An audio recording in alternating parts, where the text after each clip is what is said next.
प्रिय विद्यार्थियों, आज हम नैतिक शिक्षा के पाठ 18 को पढ़ने जा रहे हैं, जिसका शीर्षक है अंधविश्वास का फल।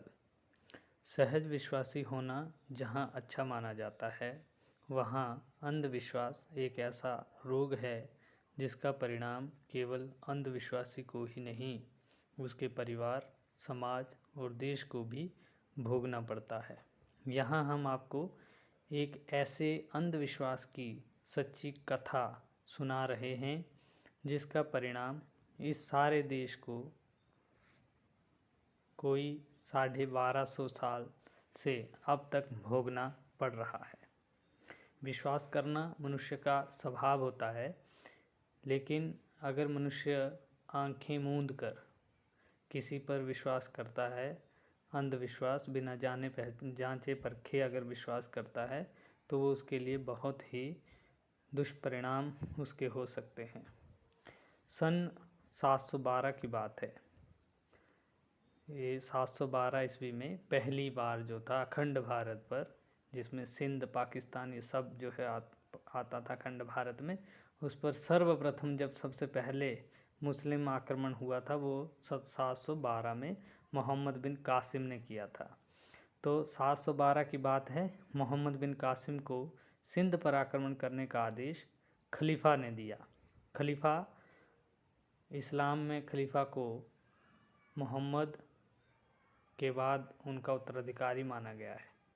खलीफा दुनिया के सभी मुसलमानों का सर्वा है, मतलब सबसे ऊपर अगर हाई कमांड कहा जाए तो वो खलीफा होता है, जिसकी आज्ञा का पालन जो है वो दुनिया के सभी मुसलमान करते हैं। उस समय मोहम्मद बिन कासिम की अवस्था केवल 20 वर्ष की थी।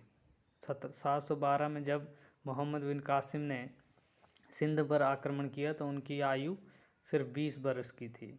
वह ईरान और बलूचिस्तान होता हुआ 6000 सैनिक और 3000 ऊँट लेकर सिंध पर चढ़ाया।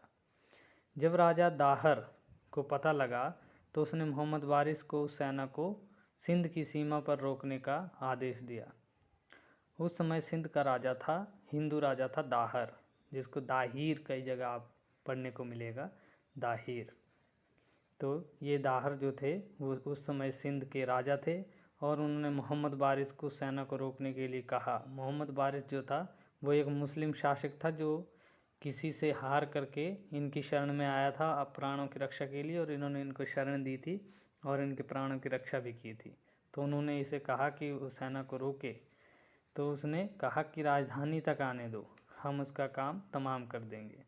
जब सेना सिंध में घुस आई तो दाहर ने मोहम्मद वारिस से फिर कहा कि हमने तुम्हारी प्राण रक्षा की, तुम्हें शरण दी और अपनी सेना में भर्ती किया, अब तुम हमारी ओर से युद्ध करो। इस पर वारिस ने कहा, आपने हमारे साथ जो उपकार किया है वो मैं जानता हूँ, किंतु चढ़ाई करने वाले मुसलमान हैं और हमारा मजहब मुसलमान को मुसलमान के साथ लड़ने की आज्ञा नहीं देता। यह कहकर वह अल्लाह अकबर का नारा लगाता हुआ मोहम्मद बिन कासिम से जा मिला। इसके अतिरिक्त सिंध के लोग भी जो हिंदुओं से असंतुष्ट थे, मोहम्मद बिन कासिम की सेना में जा मिले। इस सब शक्ति को प्राप्त कर मोहम्मद बिन कासिम ने सिंध के प्रसिद्ध नगर देवल पर आक्रमण किया। राजा दाहर ने 30,000 सैनिकों को लेकर कासिम का डटकर मुकाबला किया। घमासान युद्ध हुआ। रण क्षेत्र लाशों से पट गया। पट गया का अर्थ है रण क्षेत्र जो था, युद्ध भूमि लाशों से पूरी तरह से ढक गई थी। शत्रु के छक्के छूट गए और घुटने टूट गए। कासिम का साहस जवाब दे गया। वह भागने ही वाला था कि एक स्वार्थी पुजारी कासिम से जा मिला। उसने कहा कि यदि आप मेरी रक्षा करें और मुझे दक्षिणा दें तो मैं दाहर की पराजय और आपकी विजय का उपाय बता सकता हूँ। कासिम बड़ा प्रसन्न हुआ और बोला, बहुत अच्छा। उस ब्राह्मण ने उसे बताया कि सामने मंदिर के शिखर पर जो ध्वज झंडा लगा हुआ है उसे गिरा दिया जाए तो हिंदुओं की कमर टूट जाएगी। वे समझ लेंगे कि देवता अप्रसन्न हो गए हैं और युद्ध बंद कर देंगे।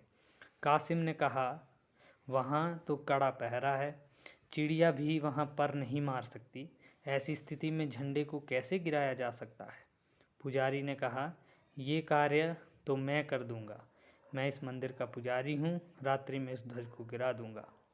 प्रातःकाल जब दाहर की सेना को मंदिर की चोटी पर झंडा दिखाई नहीं दिया तो उसका उत्साह और साहस मंद पड़ गया।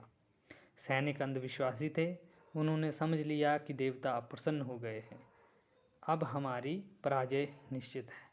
सेना निराश होकर भागने लगी। राजा दाहर घायल होकर गिर पड़ा, उसका सिर काटकर एक भाले पर टांग दिया गया। यह दृश्य देखकर सारी सेना भाग खड़ी हुई। देवल पर कासिम का अधिकार हो गया, नगर को लूटा गया। इस सारी पराजय का कारण सैनिकों का अंधविश्वास था। फिर उस पुजारी ने कासिम के पास जाकर कहा, देखिए, मैंने आपकी विजय कराई है। यदि आप मुझे इच्छानुसार धन दें तो मैं आपको एक गुप्त खजाने का पता भी बता सकता हूँ। कासिम ने उसे खूब धन दिया। तब वह पुजारी उसे एक तहखाने में ले गया जिसमें राज्य का धन सुरक्षित था। उस खजाने में तांबे की 40 देगें थी, जिनमें 17,200 मन सोना भरा था। एक मन लगभग 40 किलो का होता है, तो आप अनुमान लगा सकते हैं कि 17,200 मन कितने किलो का होगा सोना। कासिम सोने से भरी उन देगों को ऊंटों पर लादकर गजनी की ओर चल पड़ा। सिंध नदी का जल अपने दुर्भाग्य पर आंसू बहा रहा था और भारतीय आत्माओं से पूछ रहा था कि क्या तुम्हें विश्वास की पूंजी इसलिए मिली थी कि उसको तुम अंधे के समान लुटाओ, उचित अनुचित का कुछ भी विचार न करो। सच्चाई पर विश्वास लाभ पहुंचाता है, पर झूठ पर किया हुआ विश्वास जीवन को बर्बाद कर डालता है। अंधी श्रद्धा और अंधविश्वास न केवल व्यक्ति को अपितु पूरे समाज को, पूरे राष्ट्र को ऐसे गड्ढे में धकेल देते हैं जहां से निकलना असंभव हो जाता है। तो प्रिय विद्यार्थियों, ये था आपकी नैतिक शिक्षा का पाठ 18। इसके अभ्यास के प्रश्न आपको भेज दिए जाएंगे आपके व्हाट्सएप ग्रुप पर, और उनको आप अच्छे से अपनी उत्तर पुस्तिका में लिखेंगे। धन्यवाद।